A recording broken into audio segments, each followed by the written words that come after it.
Hello sweet friends, my name is Birdie and I am your friendly neighborhood forest witch, and in tonight's video I am going to be reviewing The Old Magic of Christmas by Linda Radish. And in addition to my book review, I'm also going to be sharing 3 crafts and 1 recipe from within this book. So I'm really excited about this, and let me just say this book was not what I expected. So put on your JJs, grab yourself a hot beverage and a snack, and let's get into this witchy book review. What in the Sam Hill did I just read?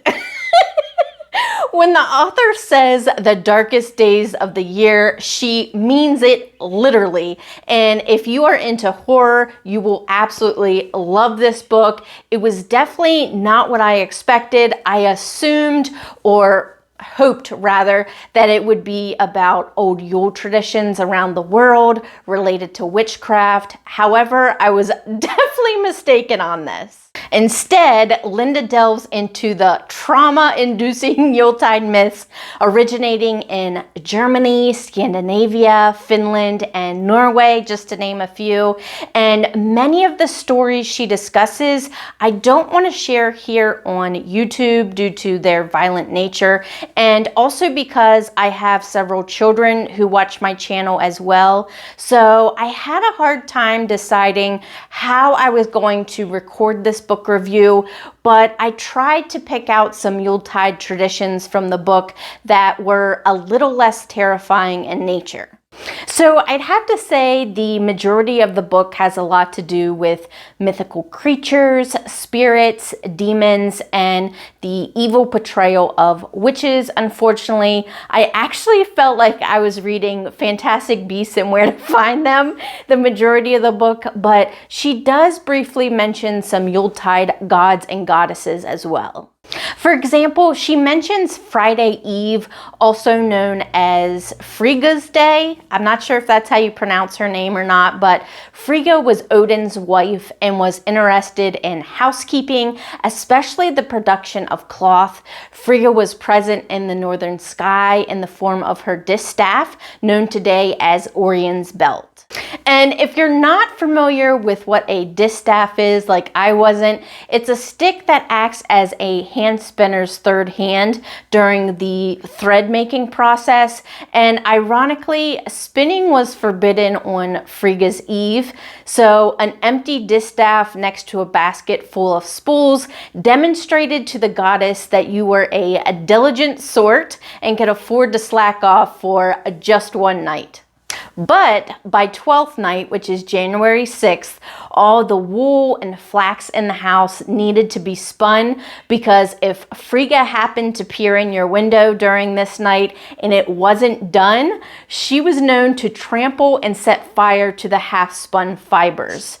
And although few of us do our own spinning nowadays, the last 3 Thursdays preceding Christmas still belong to Frigga. However, she doesn't always make an appearance during these nights. She actually has servants for that who mostly make a racket, unfortunately.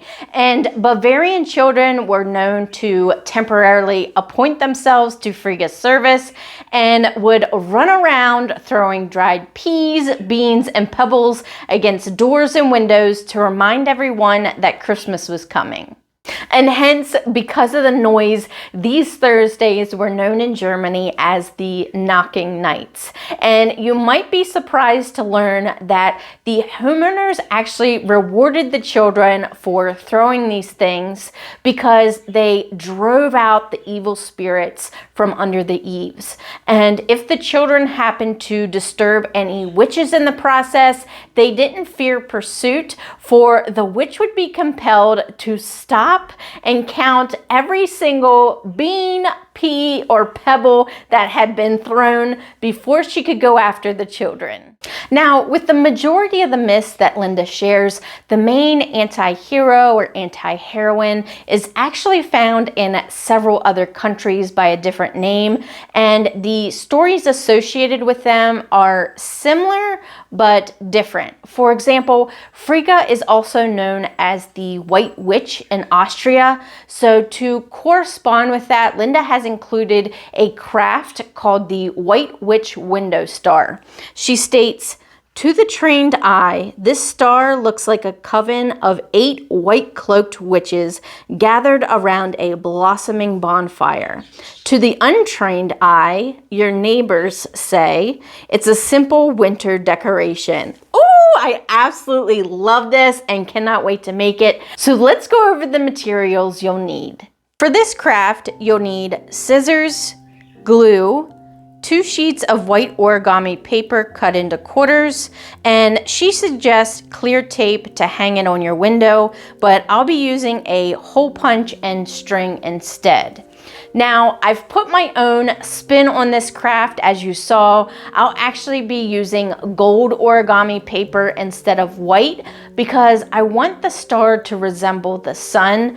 I also make 1 large star with 8 sheets of origami paper and then a smaller one following Linda's example of using 2 sheets and cutting them into quarters. So to begin, take the first of your 8 small squares of paper and fold it in half into a triangle. Fold in half again, then unfold all the way.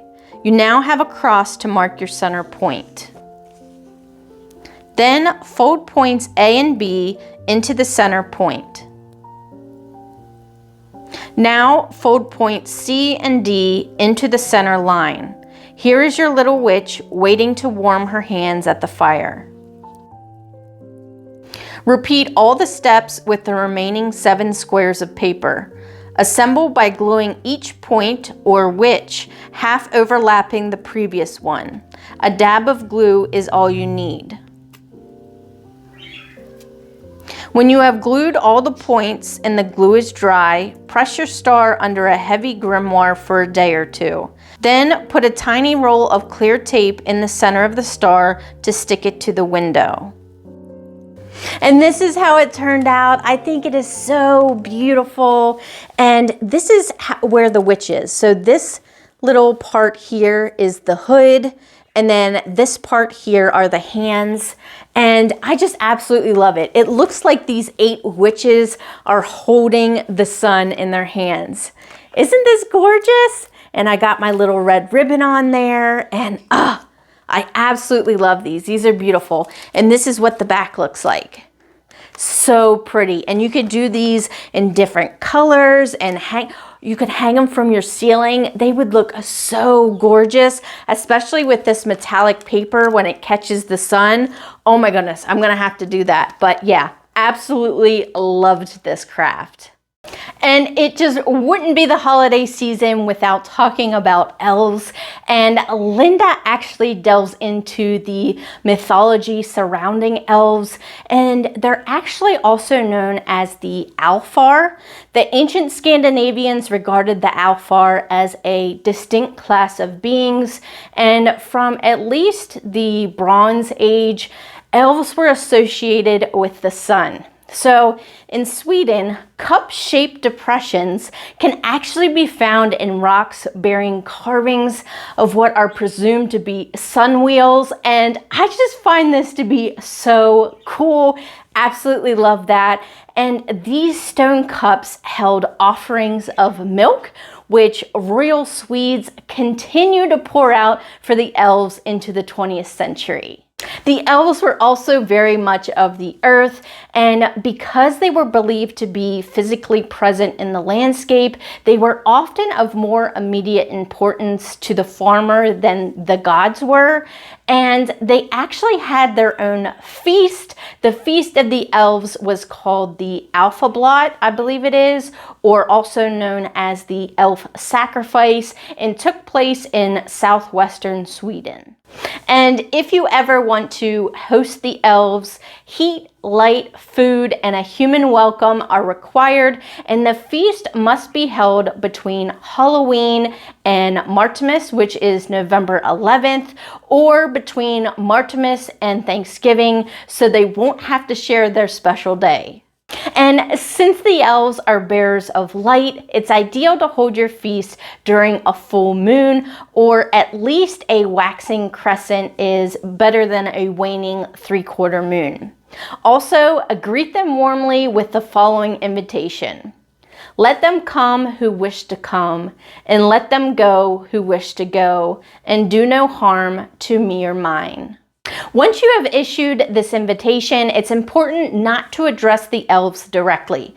Set the table with your best dishes by offering simple foods like bread, meat, and milk, and then turn off all electronics and light a fire and plenty of candles. And let me just say, Linda provides us with a craft that would make the perfect lighting for such a feast. It's actually called a Martimus lantern that features a German folk art in which figures, plants, animals, and fairy tale scenes are cut from a single sheet of paper, and they're absolutely beautiful. So let's go ahead and make one. For this craft, you'll need 1 sheet of black paper, 9 inches by 12 inches or larger. And she notes poster board is too thick, but construction paper will do. You'll also need some tracing paper, Bristol board or thin cardboard, clear tape, glue, scissors, a craft knife, hole punch, a tea light candle, 2 shish kebab skewers, a loop of thin wire, and a long stick or dowel for carrying lantern. So as you saw, I am actually using poster board because I'm a stubborn Taurus. No, but really the poster board that I picked up is from Dollar Tree, and it's a thinner type of poster board, and I'm not actually going to be hanging it from a dowel rod like she did. I'm going to be placing it on a table, so I wanted the material to be something sturdier and thicker than the construction paper. Linda has provided a beautiful design for this lantern, and a free copy can actually be found in the description box down below for you to use. Feel free to adjust the size during printing. Linda actually suggests doubling it in size, and that's exactly what I did, and it turned out perfectly. So to get started, first lay the template sketch on the black paper. Tape securely in place at the edges and cut out all the white spaces with your craft knife. When your picture is all cut out, coat the back with glue and mount it on the tracing paper. Smooth the piece gently with your hands to make sure all the fine details are stuck firmly to the tracing paper. When the glue is dry, bend your work of art into a cylinder, tracing paper on the inside, and carefully close the seam with a strip of clear, strong tape. It will look best if the tape is on the inside of the cylinder. To make the right size base, trace the bottom of the cylinder on a piece of Bristol board. Cut out the circle, leaving a 1/2 inch margin all around. Cut slits all around to make tabs. Fold the tabs up, dab each tab with glue, and slide the base into the bottom of the lantern cylinder. Glue or tape a tea light candle into the lantern base, but before you strike the match, punch 4 equidistant holes in the upper border of your lantern. These are for the shish kebab skewers to pass through. Now light the candle. Slide the skewers through the holes and through the wire loop, being careful not to burn yourself as the heat rises up from the candle flame. Hook your carrying stick through the loop and you're ready to set off into the dark streets. I think this lantern turned out absolutely gorgeous. I love it, and I would like to note that I had a really hard time trying to figure out how to get the base inside the lantern, so I ended up just opting for cutting out a circle that was a little bit bigger than the lantern base and gluing the lantern onto that circle instead of trying to shove it up in there. And obviously this wouldn't work if you're trying to hang the lantern because it wouldn't be sturdy enough to hold the candle and it wouldn't be safe. But like I said, I am just placing it on top of a table, so it works great. Then the next craft was inspired by the many reindeer painted on the Sami Shamans Drum, also known as the Witch's Drum. And the Sami is another name for the Lapps, which are a non-Germanic Scandinavian people who live in Lapland, which lies within the Arctic Circle. Now, this drum is as large as a small child, and it's roughly oval in shape. The skin of the drum was smoked to a snowy whiteness, then painted all over with figures drawn in the artist's saliva, which was made red by the chewing of alder bark. There are figures, mountains, bodies of water, birds, animals, but most of all, reindeer painted on these drums. And the edge of the drum was hung with amulets made from fur, hooves, and bone. And one of the purposes of this drum was to divine the future. So when the shaman had entered his trance, he placed an arpa, which is a triangular piece of metal or bone, similar to a planchette. He would place it upon the drum skin. Then he struck the drum with a stick shaped like Thor's hammer. And the really neat thing is the arpa would then jump about from pitcher to pitcher on the drum, giving the drummer an idea of what to expect in the coming season. And sometimes the gods would even speak through the drum to request a sacrifice. Which leads to Linda's craft called the sacrificial reindeer ornament. She states, "For this craft, I have suggested a red ribbon in token of the blood that was offered to the Yuletide people in ancient days. But it need not be a plain red ribbon. The Sami are famous for their brightly colored tablet woven bands that often incorporate metallic thread, so don't be afraid to be festive." So for this craft, you'll need 2 squares of white felt, clear tape, scissors, needle and white thread, 5 or 6 cotton balls, a toothpick, and 1/4 inch wide red cloth ribbon about 6 inches long. I have also included a free template of this design as well down in the description box for you to use. Feel free to adjust this one's size during printing as well, and Linda suggests a print size of 129%. First, trace and cut out your template, then stick it to your felt with some pins and cut around it. When you have cut out 2 reindeer this way, lay them one atop the other, making sure all the details line up, and whip stitch them together. Stitch the antlers first. Stuff the figure with wisps of cotton ball as you go. Use a toothpick to help push the stuffing in. The points of the antlers will be too skinny to stuff. Also, as you're sewing, don't forget to add the ribbon. Fold it in half and insert it in the reindeer's back and whip stitch right through it.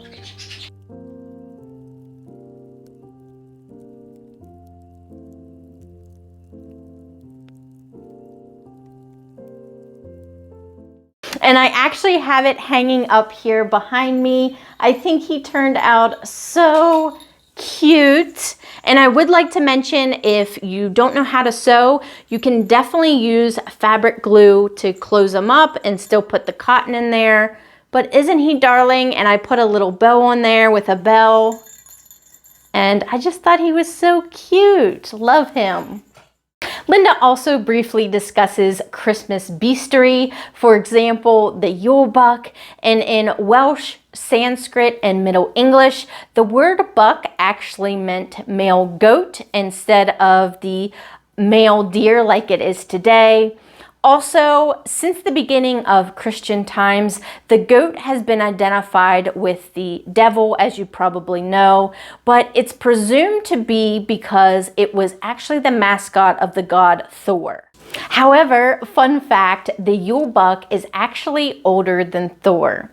And these days, Yule bucks are made from bundles of rye straw bound with red ribbon, the beard represented by a few bristling ears of grain, the braided horns curving back over the withers, just like this one I received from the Witch's Roots box last year, and they make beautiful decor for any Yule altar.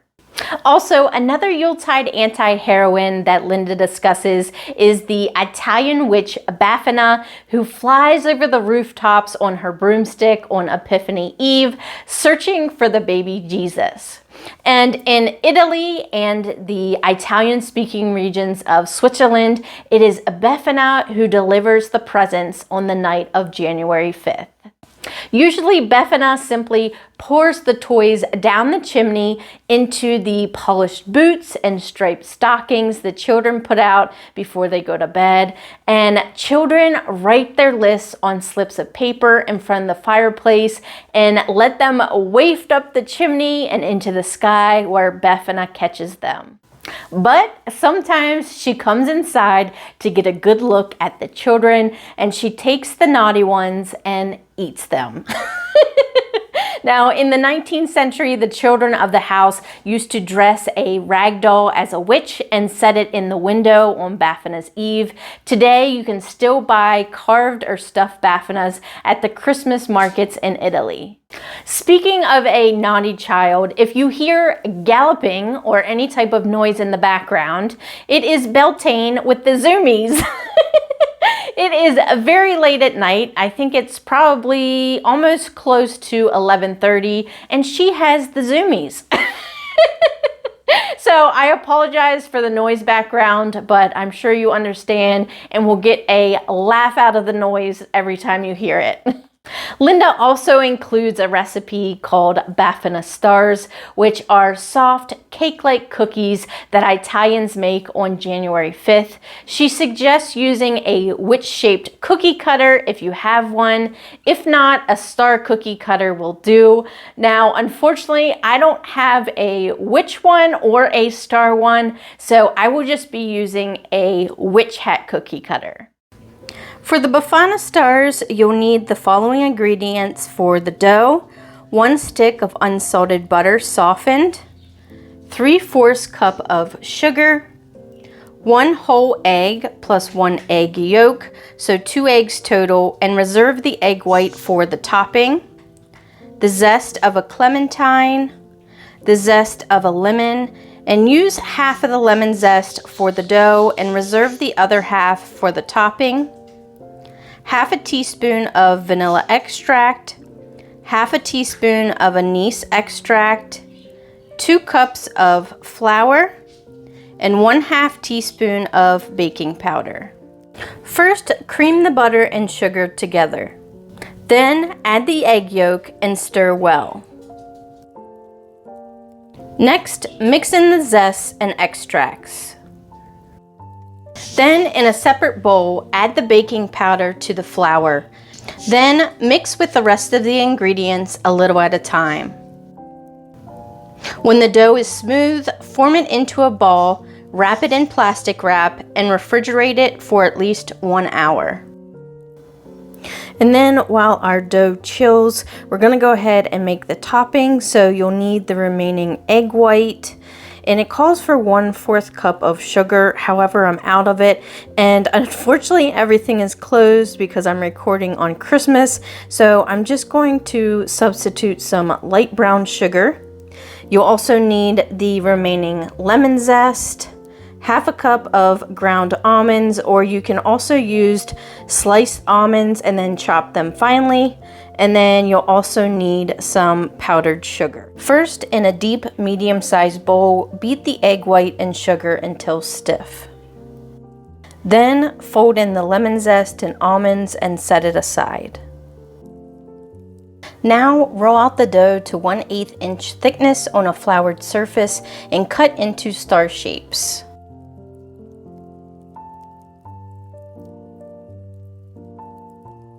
Then lay the stars on a greased or parchment-lined cookie sheet and drop a dollop of topping in the center of each star. Bake at 350 degrees Fahrenheit for 13 minutes or until star points and topping are golden brown. Finally, dust the cookies with powdered sugar while they are still warm.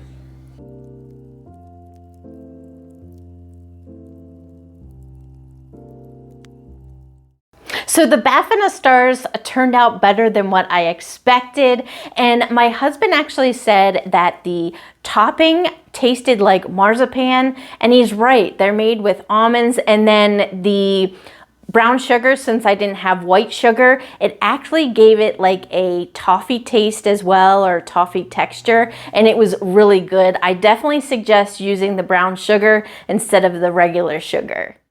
Last but not least, Linda briefly delves into some Yuletide herbs. For example, mistletoe was sacred to the pagan druids, and the twiggy growths of mistletoe on the trunks of trees were actually known as witches' brooms.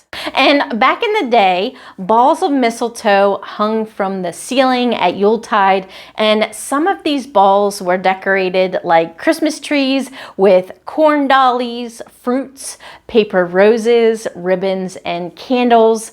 At first, it was just to look at, and the widespread kissing under the mistletoe didn't start until the 1700s, and for a long time, it only went on below the stairs. It used to involve chasing the girl down with a sprig in hand, and then you could only kiss her as many times as there were berries. She also mentions juniper, which was burned to purify the general atmosphere of the home, especially at Christmas time. They would take dried juniper cuttings and drop them over hot coals in a frying pan, and then walk them through the house and stables on Christmas Eve and Epiphany Eve, and then the fragrant white smoke purged the premises of pests, both real and imagined, like witches, ghosts, and goblins. And finally is holly, also known as batswing, which that name is just so cool. Love it. It's a Mediterranean oak whose dark green leaves do not turn brown even in the winter. Romans would dress their homes with holly for the pagan feast of Saturnalia, and from the early Middle Ages on, holly was hauled into both churches and homes by the armful each December. But it was best not to bring holly into the house until Christmas Eve, because holly gathered on Christmas Day would actually keep the witches away. And domestic holly decorations had to be taken down and thrown away immediately after Twelfth Night, but church holly would attract good fortune all year round. Holy cow, that was a lot of information, but let me just tell you, that is only the tip of the iceberg for how much information Linda puts inside this book. She gives a plethora of really knowledgeable information that I really appreciated. So if you are still here with me, I know this was a longer video, but if you're still watching, leave me a little deer emoji down in the comments so I know you've watched it thus far. But now I'm going to go ahead and give you my review. Like I said at the beginning of the video, this book was not what I was expecting. Almost all the myths she mentioned involve some kind of violence, and that's usually towards children. So I would like to give this book a trigger warning because she doesn't do that. And it's actually ironic because she says in her intro, while this is not a children's book, obviously, it was written by a lover of fairy tales, and you will find scattered references to Hans Christian Andersen, C.S. Lewis, J.R.R. Tolkien, and a few others you might not immediately associate with Christmas. So I found that statement to be a little beguiling. I also felt like she jumped around a lot despite the different chapter themes, and it just seemed like she got sidetracked, especially when she went off on several whims about the Snow Queen, which apparently is her favorite fairy tale. However, like I said, she did seem very knowledgeable on everything she mentioned, and there was a lot of information regarding several different countries and their Yuletide myths. I also liked the Yuletide calendar in the back of the book. She actually breaks it down for us, and she also includes a glossary of terms in the back of the book as well. But the thing is, she doesn't highlight these terms while you're reading the book. So you have this glossary in the back, but while you're reading, there's nothing to indicate that there is that glossary in the back. So I really wish she would have marked these specific words throughout the book so the reader would know its definition while reading it. But I guess that's a little nitpicky. So with all that being said, I would rate this book a 3 out of 5 stars. And that is the end of this video. I hope you all enjoyed it and maybe learned something new about these different Yuletide traditions and myths. But stay tuned for January's Witchy book review because I will be reading Entering Hecate's Cave by Cindy Brandon. I'm super excited about this. I figured since January is kind of a dark, cold, depressing month, it would be a great time to delve into this and some shadow work. So definitely stay tuned for that video. But thank you all so much for watching this video. Be sure to like and subscribe, and I'll see you in the next one. Thanks, friends. Bye.